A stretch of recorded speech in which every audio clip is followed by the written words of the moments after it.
साहित्य के सितारे। कक्षा 8 के छात्र अपनी कुर्सियों पर सीधे बैठे थे। आज साहित्य ज्ञान प्रतियोगिता थी। हर्ष सर मुस्कुराते हुए सामने खड़े थे। उनके हाथ में एक प्रोजेक्टर रिमोट था। तो मेरे प्यारे साहित्य प्रेमी बच्चों, हर्ष सर ने कहा, आज हम एक यात्रा पर निकलेंगे हमारे देश के महान लेखकों की दुनिया में। क्या आप सब तैयार हैं? नियम सरल हैं। मैं आपको लेखक की तस्वीर दिखाऊंगा और उनकी किसी एक प्रसिद्ध रचना का नाम पूछूंगा। कुल 10 प्रश्न होंगे। हम बारी बारी से शुरू करेंगे। अयान, अंकुश, जनक, किशन और अरबज।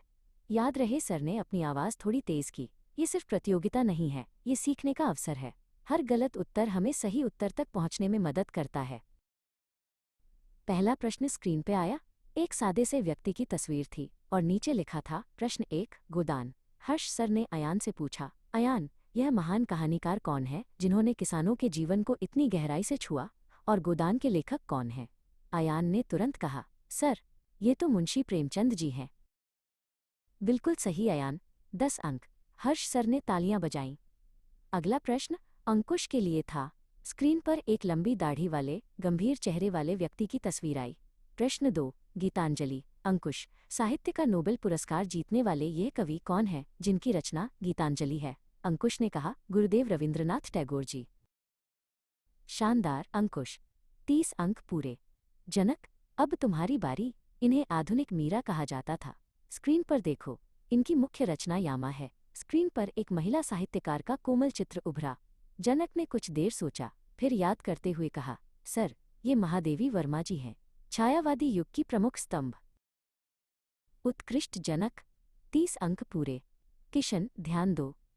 प्रश्न 4, इन्हें प्रेम और सौंदर्य का कवि माना जाता है। इनकी महाकाव्य रचना है कामायनी। स्क्रीन पर आए चित्र को देखकर किशन ने गहरी सांस ली। ये जयशंकर प्रसाद जी हैं। इन्होंने ही कामायनी लिखी थी। वाह, तुम सब तो पहले से ही साहित्य के महारथी हो, हर्ष सर ने कहा। अब अरबज की बारी थी। प्रश्न 5 में एक अत्यंत प्रसिद्ध कवि का चित्र था जिनकी पहचान उनकी सबसे बड़ी कृति मधुशाला है। हर्ष सर ने पूछा, अरबज, यह हालावाद के सबसे प्रसिद्ध कवि कौन है? अरबज ने आत्मविश्वास से उत्तर दिया, सर, यह डॉक्टर हरिवंश राय बच्चन जी हैं। उनकी कविताएं बहुत प्रेरणादायक होती हैं। आधा रास्ता तय। यह प्रश्न फिर से अयान के लिए था। प्रश्न 6 में एक और देशभक्त कवयित्री का चित्र आया। रचना, झांसी की रानी। अयान, वह कौन है जिन्होंने अपनी ओजस्वी कविताओं से देशभक्ति की अलख जगाई? अयान ने उत्साह से कहा, सुभद्रा कुमारी चौहान जी। खूब लड़ी मर्दानी, वो तो झांसी वाली रानी थी।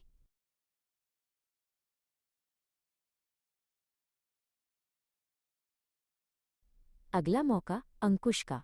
प्रश्न 7 थोड़ा मुश्किल था। एक ऐसे लेखक जिन्हें उनकी काल्पनिक शहर मालगुडी के लिए जाना जाता है। रचना, मालगुडी डेज। अंकुश ने माथा खुजलाया।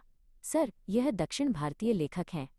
नारायण जी, मेरा अनुमान सही है? हर्ष सर ने मुस्कुराते हुए कहा, बिल्कुल सही अनुमान, 70 अंक।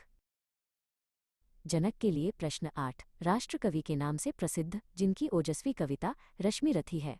जनक ने तुरंत तस्वीर पहचान ली। रामधारी सिंह दिनकर जी। उनकी कविता में हमेशा क्रांति और राष्ट्र प्रेम की भावना होती है। हर्ष सर ने उन्हें बधाई दी। उत्तम जनक, अब केवल 2 प्रश्न बाकी हैं।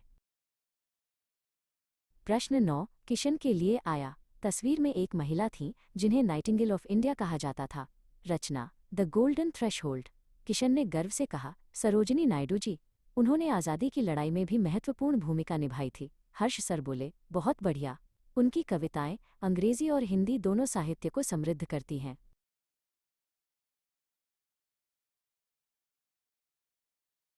अंतिम प्रश्न अरबज के लिए। प्रश्न 10, भारत भारती। ये राष्ट्रकवि कौन है जिन्होंने भारतीय संस्कृति और इतिहास पर जोर दिया? अरबज ने कहा, मैथिली शरण गुप्त जी।